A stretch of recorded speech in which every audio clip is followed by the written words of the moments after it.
Faatalo whantu talafola Radio Samoa le nei tai au, Usmail Faafonga o talo les Farele. I le soso ai o moli mau e le o le leo na vaega tangata Pasifika o loo i nofuanga whaanofo i sea. O leo wa i oe le malo o le a galulue whaapaanga ma le Pasifika Futures.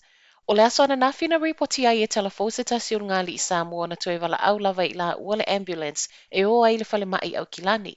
A o le vaiaso talu ai o le fiu e tatali mea ai. E se mai lea tā ua TV tasi, se ainga Pasifika se fulu ma le tasi o loo whaanofo e sea, na misi uma le tir tai au, whaapere tau mawhatanga lea wauli, ma ina ua whaitio i le leo se mea ai, sau le tali, o le fruit lava na avatu le pō, o le mea ai le nau tai au. O ni tala whaanoa noa i le whaalongo atu le tūlanga o iei tangata Pasifika, ai mai se, o le toa tele lava o tangata Samoa. Ma ua whaatalo sanga i le Pasifika Futures i le malo, o le aia sau e fesoasoani i ona lava tangata. Mo le mau Debbie Sorensen o le Pasifika Futures o leo la o lato va aia tangata Pasifika o lo whaanofo i sea. E le ngata o le vala au ia i le telefoni i la lato lava ngangana, masiaki ai whaapea ai fo i au nanga lau tele. Tolu se lau luas fuluvalu tangata Pasifika wa mau e le koviti o leo lo o fesoasoani i ai le Pasifika Futures whaapea o lato a inga. Ma ua vala au mai ai fo i tangata o lo mo mia se fesoasoani e vala au mai. O lea na mawhaiona ko lo sia tuaoi o Aukilani ma Waikato e ui o lo whaasa o na o le whaataunga o le pakete KFC. Ripotia le staff na ave se tasi o Kera a le IHC lea o lo vaaya tangata iei mana o ngā whaapitoa tau i le mawhauwhau. Lea o lo o ia vaaya mate eti e atu i Huntly mai Aukilani i le whaaiunga le vaiaso mo sa la ua matamatanga ma o atua i le whale ainga. Na toe whaasoa lava i lea Kera i isi tangata whaingalue ngal IHC la ua tā whaonga lea no whaai o le KFC Huntly. O le whaaiunga le vaiaso tāluai o lea sa vaenga o lapataiga tolu Huntly au Aukilani le vaenga wha.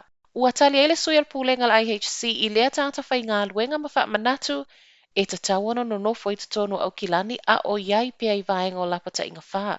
I se tali mai ala so upo le soifua malo loina, e le o iai se whaatanga na whaapitoa po o se exemption e mawha iai o na kolo sia tuaoi, ona oni matamatanga po o ta whaonga foi. Ua whaata iai foi malpule ngal IHC, i le taofia ma whaafo i mai e leoleo lea te tietiega.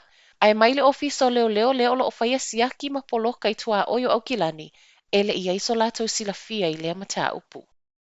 Kuata miliona tui faaopoopo le Pfizer, o loo fuafua e Taunuu le tae au nei.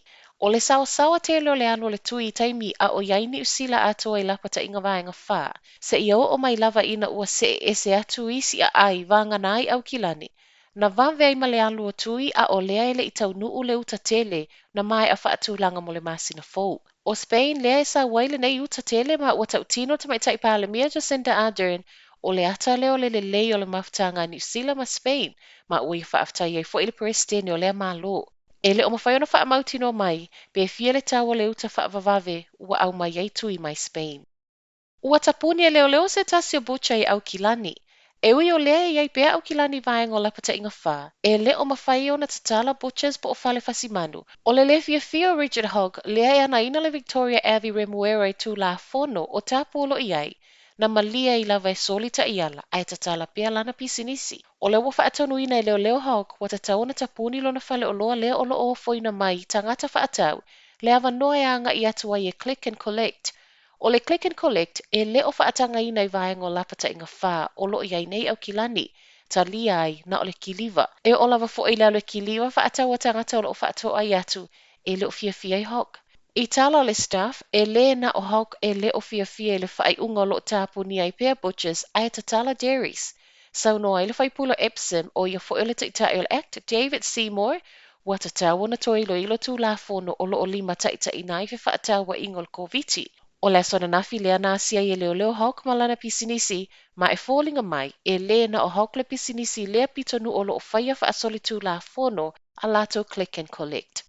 Matala muli le tae au, o le a le tu ua wanoa le māloi pisinisi o lo o te ena le tutongi o la fonga GST, ona o le fiafia i ta iala o lo o sauma le koviti.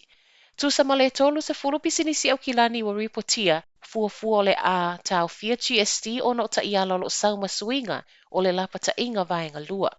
I la lātou mau, sili ai le au o le tatala, a o nisi e whaapea, e sili ai le no nofo le vaenga o lapataiga tolu, a wa e tele atu le fesoso ani tupe mawai, e tu sama report le staff.